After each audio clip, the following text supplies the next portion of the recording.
कुठलीही नैसर्गिक किंवा मानवनिर्मित मोठी आपत्ती ओढवली की आपल्याला एनडीआरएफच्या टीमची आठवण येते, पण अनेक वेळा एनडीआरएफची टीम घटनास्थळी पोहोचेपर्यंत मोठं नुकसान झालेलं असतं। हे आपण पाहिलंच आहे। हे नुकसान रोखता यावं, त्याचबरोबर नव्या उमेदीच्या तरुणांना आपत्तीशी दोन हात करता यावेत, त्यांना प्रशिक्षण मिळावं या उद्देशानं शिवाजी विद्यापीठामध्ये हे आव्हान 2017 आपत्ती व्यवस्थापन शिबिर आयोजित करण्यात आलंय। पूर आला, भूकंप झाला किंवा कुठलीही दुर्घटना घडली की त्यावेळी तात्काळ मदत मिळत नाही।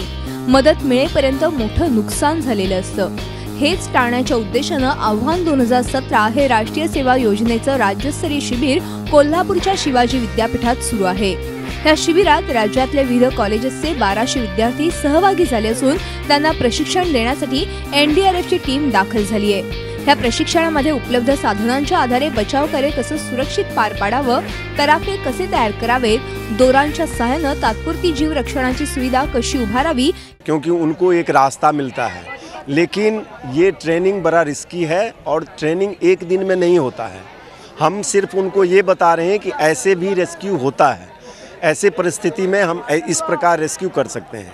राज्यस्तरीय शिबिराचा उद्देशच असा आहे की आपत्ती कोणतीही आपत्ती म्हणजे भले ती पूर असेल, दुष्काळ असेल किंवा एखादी आग असेल, अशा ज्या वेगवेगळ्या नैसर्गिक आणि कृत्रिम आपत्ती ज्या असतात, तर या आपत्तींशी झगडण्यासाठी या मुलांना सक्षम करावं। राज्यात अनेक ठिकाणी पूर परिस्थिती गंभीर होते, त्यावेळी एनडीआरएफच्या टीमला बचाव कार्यासाठी पाचारण करावं लागतं, पण कधी-कधी एनडीआरएफची कुमक देखील कमी पडते। अशावेळी प्रशिक्षण घेतलेले विद्यार्थी सुद्धा मदत कार्यात हातभार लावू शकतात, त्यामुळे या प्रशिक्षणाचा चांगला फायदा होईल असा विश्वास या प्रशिक्षणामध्ये सहभाग घेतलेल्या विद्यार्थ्यांना वाटतोय। कधी आपण अशा परिस्थितीत सापडलो आणि आपल्या आसपासच्या व्यक्तींना आपल्याला वाचवायचं झालं, त्या टेक्निकचा आपल्याला वापर करता येईल। एकदम सोपी टेक्निक आहे आणि एकदम सोप्या पद्धतीने आपल्या त्या लोकांना वाचवता येईल, सगळ्यांची मदत वगैरे करता येईल आणि खूप कमी वेळात आपण खूप लोकांचे जीव वाचवू शकतो। मेडिकल फर्स्ट रिस्पॉन्सिबल म्हणून आम्हाला ट्रेनिंग दिली जाते।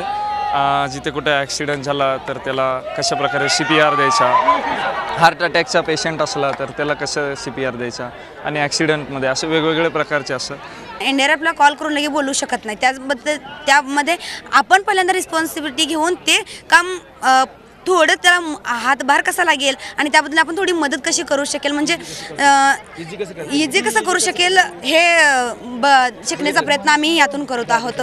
आणि त्याचबरोबर हे आम्ही शिकून आणखीन दुसऱ्याला याच्याबद्दल इन्फॉर्मेशन देऊन ते आम्ही करण्याचा प्रयत्न करत आहोत। इथं गेल्या 10 दिवसांपासून शिवाजी विद्यापीठाच्या परिसरात राज्यातले 1200 विद्यार्थी आपत्ती व्यवस्थापनाचे धडे गिरवत आहेत। या विद्यार्थ्यांचं प्रशिक्षण झाल्यानंतर हे विद्यार्थी नक्कीच उद्भवणाऱ्या आपत्ती व्यवस्थापनामध्ये हातभार लावू शकणार आहेत आणि हानी देखील रोखू शकतील असा विश्वास एनडीआरएफची टीम आणि विद्यापीठ प्रशासनाला वाटतोय।